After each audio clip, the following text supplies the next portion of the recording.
আসসালামু আলাইকুম। তো আজকে আপনাদের জন্য নতুন একটা রেসিপি নিয়ে হাজির হলাম। এটা হলো আরবিয়ান মাটন চপ ফ্রাই। আমার কি কি লাগবে? আমার এখানে 1 কাপ দই, 2 চা চামচ চিলি ফ্লেক্স, 2 চা চামচ গোলমরিচের গুঁড়া, 2 চা চামচ জিরা গুঁড়া, মরিচের গুঁড়া আর 2 টেবিল চামচ ধনে গুঁড়া। এটা আমি ভেজে গুঁড়া করে নিয়েছি, কারণ ভেজে গুঁড়া করে দিলে অনেক ফ্লেভার হয়। গরম মশলা গুঁড়া, এটা আমার হ্যান্ডমেড গুঁড়া বেরেস্তা। এখন আমি এগুলা সব ম্যারিনেট করে নেব। আর এখানে আমার মাটন চাপ। আমি প্রথমে এখানে দইটা ঢেলে দিচ্ছি, তাইলে আপনারা আরো একটু বেশি দই দিতে পারেন। এর সাথে দিয়ে দিব হলো ধনে গুঁড়া, সব কটা গুঁড়া দিয়ে দিব, কোনো কিছুই রাখবো না, শুধু বাকি থাকবে হলো পরে আরো আধা কাপ বেরেস্তা আমার লাগবে গার্নিশ করার জন্য, টোটাল 1 কাপ। এখন পরিমাণ মতো লবণ দিয়ে একসাথে ভালোভাবে ম্যারিনেট করে নিব। ম্যারিনেট করে আমি রেখে দিব। 2 চা চামচ দিয়ে দিলাম, কারণ কোনো মশলার মধ্যে তো লবণ নেই। ভালো করে মিক্স করে আমি মাংসটা ম্যারিনেট করে মিনিমাম 2 ঘন্টা রেখে দিব। আপনারা যদি বেশি রাখতে পারেন বেশি ভালো। টুপুল হয়ে গেছে, আমার লাগবে একটা লেবু। আর আমি এখানে এই যে একটা লেবু নিয়েছি, পুরো লেবুটার রস আমি এর মধ্যে দিয়ে দিই, কারণ লেবুর রস দিলে যে মাটনের মধ্যে যে একটা গন্ধ থাকে সেটা চলে যায়, আর একটা স্বাদও কিন্তু হয়। অনেকেই মাটনের মাংস খেতে চায় না এই গন্ধের জন্য। যদি রান্নার সময় একটু লেবু দিয়ে দেওয়া যায় তাইলে কিন্তু আর এই গন্ধটা থাকে না। এখন আমি ভালোভাবে মশলার সাথে লেবুর রসটা মিশিয়ে তারপরে ফিরে আসছি। এখন দিয়ে দিব বেরেস্তাটা মিশিয়ে তারপরে ফিরে আসছি। আর লাগবে হলো আমার 4 টেবিল চামচ আদা রসুন পেস্ট। এটা একসাথে মিক্স বাটা আমার, আমি ব্লেন্ড করে নিয়েছি। হলো 3 টেবিল চামচ এক্সট্রা ভার্জিন অলিভ অয়েল।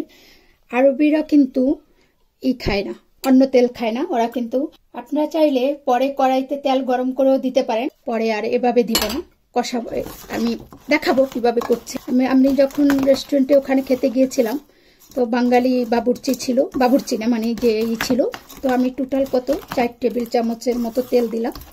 এখন আমি মাটনটা দিয়ে দিব, দিয়ে আমি ভালোভাবে এটাকে মিক্স করে তারপরে ফিরে আসি। আমার মশলাটা মাখানো হয়ে গেছে, তবে সবাইকে সতর্কতার জন্য বলে দিচ্ছি একটু সময় লাগবে। এটা একদম ভালো করে এই যে ম্যারিনেট করে নিয়েছি, একটু সময় নিয়ে, যাতে করে লবণ এই সব কিছু 3.5 ঘন্টার জন্য রেখে দিব, কারণ আমার হাতে 3.5 ঘন্টার সময় আছে।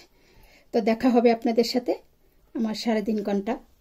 দর্শক, আমি এই যে 4 ঘন্টা পরে ফিরে আসছি। আমার মাংসটা ম্যারিনেট হয়ে গিয়েছে। এখন আমি এটা প্রেসার কুকারে দিয়ে দিব। যদি বলেন যে কেন প্রেসার কুকার, কারণ 1 ঘন্টার মতো লাগবে এইভাবে রান্না করলে। আমি সেজন্য 10 মিনিটের মতো প্রেসার কুকারে আগে একটু নরম করে নিব, তারপরে আমি তারপরে কড়াইয়ের মধ্যে এটা ফ্রাই করব, ভেজে নিব মশলার মধ্যে, কারণ সৌদি আরবে কিন্তু এরকমই খায়।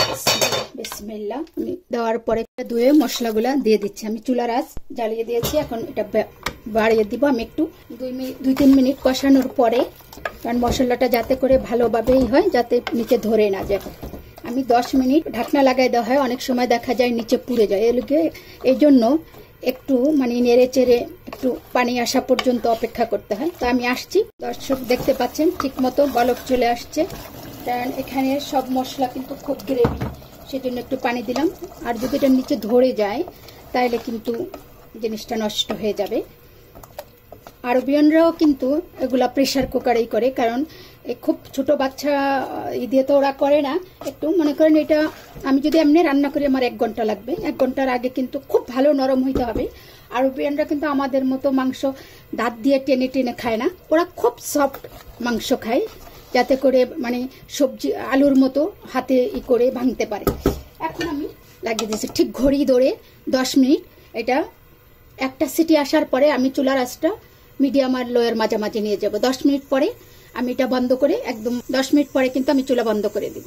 এখন খুলে দেখছি কি অবস্থা মাংসের, কারণ বেশি যদি সিদ্ধ হয়ে যায় তাহলে কিন্তু ভালো মতো কষানো যাবে না। ওয়াও, কারণ আমি কিন্তু মাত্র তেল দিয়েছি 3 টেবিল চামচ।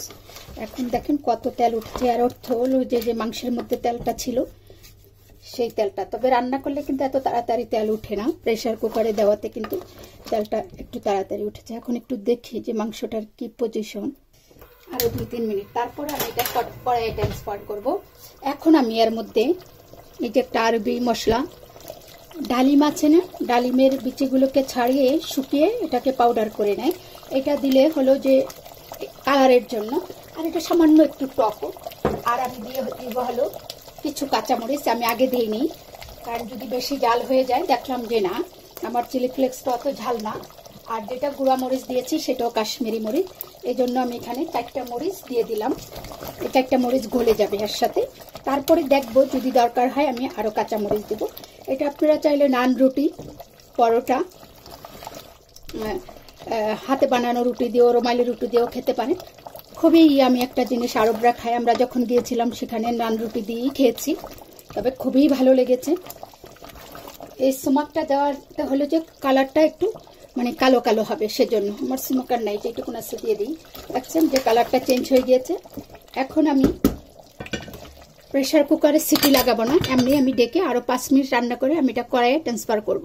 তো আসছি 5 মিনিট পর। হয়ে গিয়েছে দর্শক, ফিরে আসছি। এটাকে কড়াইতে ট্রান্সফার করে নেব। কড়াই ট্রান্সফার করে নিয়ে এটাকে আমি এখন এই মশলার মধ্যে ভাজা ভাজা করবো। মাংসটা খুব নরম হবে কিন্তু গলবে না। তো আমি এখন চুলার আঁচটা বাড়িয়ে দিব। বাড়িয়ে দিয়ে ডেকে ডেকে আমি এটাকে একটু লবণটা দেখে নিই। আমি এখন এটাকে ঢেকে রান্না করব আরও 10 মিনিট। দর্শক দেখতে পাচ্ছেন এরকম এখন কিন্তু আমার এটা সিদ্ধ হয়ে গেছে। আমি চুলার আঁচটা বাড়িয়ে দিব। বাড়িয়ে দিয়ে আমি ঝোলটা শুকিয়ে নিব, কারণ পরে এই তেলের উপরে এটাকে একটু ভাজবো যাতে করে কালারটা একটু কালো কালো হয়। আর যদি আপনাদের কাছে থাকে সুমাকা দিতে পারেন, না দিলেও কিন্তু হবে। তো কালারের জন্য সুমাকাটা আর একটু টক হয়। যদি মনে করেন কোনো কারণে টকটা একটু বেশি হয়ে গিয়েছে মাংসের মধ্যে, তখন চাইলে কিন্তু আপনারা একটু চিনি দিতে পারেন, কারণ খুব একটা ঝাল হবে না, টক হবে না, হালকা একটু টক হবে। মানে আমরা যখন খাওয়ার সময় একটু লেবুর রস নিয়ে রুটি খেলে যেরকম লাগে ঠিক সেরকম স্বাদটা এটার মধ্যে। দেখতে পাচ্ছেন যে এখন আমি কিন্তু চুলার আঁচ একদম হাই ফ্লেমে রেখেছি। আমি আর ঢাকবো না, কারণ আমার মাংস বেশ নরম হয়েছে। এখন আমি পানি শুকানোর পরে ফিরে আসছি, হয়তো 10 মিনিট লাগবে। আমার লবণ ঠিক আছে, কিন্তু আমার এটা বেশ টক হয়ে গিয়েছে, তাই আমি এখানে 1 চা চামচের মতো চিনি দিয়ে দিলাম, যাতে করে টকটা আর ঝালটা একটা সমন্বয় হয়। লবণ এভাবে আমি একদম শুকিয়ে যাওয়ার পরে ফিরে আসবো। এর মধ্যে কিন্তু কোনো ঝোল থাকবে না, শুধু তেলটা আর হলো এটা থাকবে, ঝোলটা পুরো শুকিয়ে যাবে। তো আমি আসছি একদম রান্না শেষ হওয়ার পর। এরকম ফাঁকা করে একটু ডেকে রাখবো যাতে করে জলীয় বাষ্পটা তাড়াতাড়ি চলে যায়। সঙ্গে যে দেখতে পাচ্ছেন আমারটা কিন্তু হয়ে গেছে। আপনারা চাইলে কিন্তু এরকমও মশলাটা রাখতে পারেন। এরকম রাখলে হলো কি যে রুটি দিয়ে খাওয়ার সময় খুব খাওয়াটা টেস্ট হয়। আর যদি মনে করেন যে না আমি একদম, আবার কখনো কখনো দেখেছি যে ওরা পুদিনা পাতাও দিয়ে গার্নিশ করে। তো আমার বাগানে পুদিনা পাতা নেই, আমার কাছে ধনে পাতাই আছে, আমি ধনে পাতাই দিই। আপনারা যদি চান আর একটু ভাজা ভাজা করে এর মধ্যে কিন্তু আপনারা লাগিয়ে নিতে পারেন, ফয়েল পেপার লাগিয়ে নিতে পারেন হাতে ধরে খাওয়ার জন্য। আর যদি না প্লেটে নিয়ে রুটি মেখে মেখে খাবো তাইলে ঠিক এইটাই রাখবেন। তো আমি এখন চুলা বন্ধ করে দিই, আমি ফিরে আসবো আবার রুটি বানানোর আগে। আমার হয়ে গিয়েছে। তো দেখতে পেলেন কিভাবে বানালাম মাটন, আরবি মশলা মাটন চপ। সৌদিদের খাবার কিন্তু অনেক মজা, আমার কাছে ভালো লেগেছে। আমি ওখানে গিয়ে 16 দিন ছিলাম, খেয়েছি প্রতিটা খাবার। তো আমি আমার সাধ্যমতো আরবিয়ান এই মশলা মাটন চপ দেখানোর চেষ্টা করেছি, সৌদি আরবের খাবার। দেখতে পাচ্ছেন হয়ে গেল আমার আরবি মশলা মাটন চপ।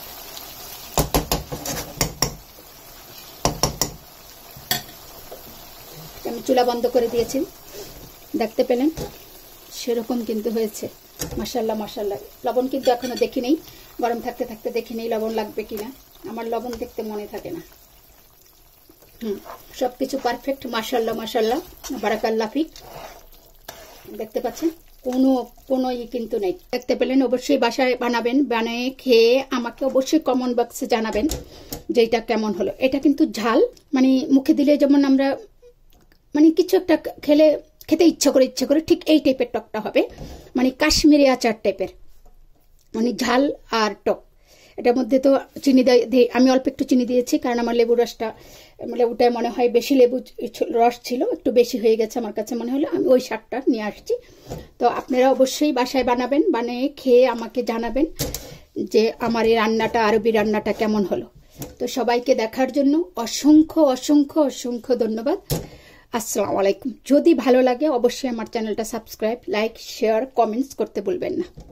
আল্লাহ হাফেজ, আসসালামু আলাইকুম।